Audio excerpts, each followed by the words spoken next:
교정사역이란 무엇인가? 교도소 복역자들 사이로 복음이 전파되는 과정에서 신앙에 대해 생각해보는 하나님의 용사 2권이 나왔습니다.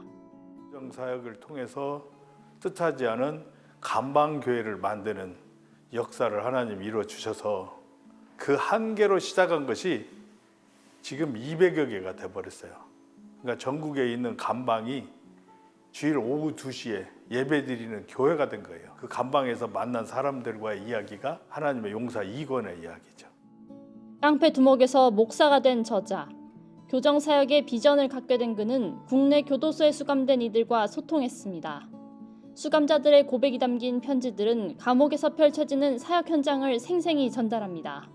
인생은 전반전만 있는 게 아니고 후반전도 있다. 그 사람들을 미워하고 손가락질할 대상이 아니고 우리 주님이 그런 사람들을 찾아가셔서 사랑해 주시고 결국은 그런 사람들을 위해서도 죽으셨다는 그 주님의 그 사랑을 우리가 좀 그 사람들에게 사랑할 대상으로 보아줄 때 하나님의 사람으로 만들려고 하는 노력을 우리가 같이 하자. 한국교회를 향한 원로 목사의 생각을 들어볼 수 있는 자서전 목회보감입니다. 원로 목사의 인생과 목회 여정을 엿볼 수 있습니다.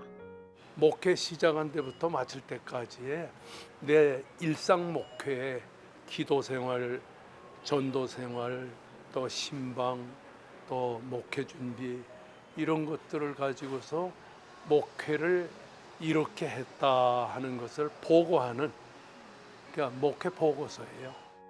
목회 과정 속 리더십에 관한 조언이 한 줄 목회보감 속에 담겨 있습니다.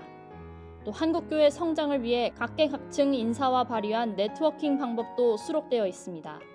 내가 하는 게 아니고 하나님께서 하시는 거예요. 나는 종일 뿐이고 목사들이 자칫 잊어버릴 거는 내가 목회한다고 생각하는데 내가 목회하는 게 아니라 하나님이 하시는 것이다. 우리가 살아가는데 꼭 필요하지만 동시에 어려운 존재인 돈. 자본주의 세상을 살아가는 이들에게 제시하는 성경에서 배우는 재정입니다.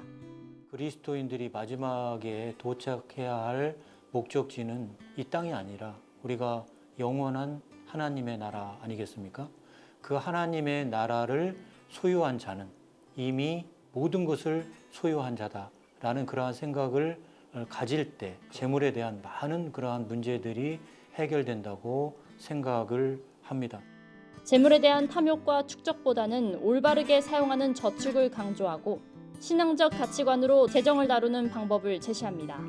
저축이라는 것은 요셉도 7년의 흉년을 대비해서 저축을 했습니다. 저축은 이제 모은다는 그런 개념인데 축적은 나의 탐욕을 위해서 재물을 모은다는 그런 의미가 있습니다. 성경은 분명히 축적을 얘기하는 게 아니라 저축을 이야기하고 있고 하나님께서 주신 재물을 어떻게 나누고 드리냐 하는 것이 중요하다.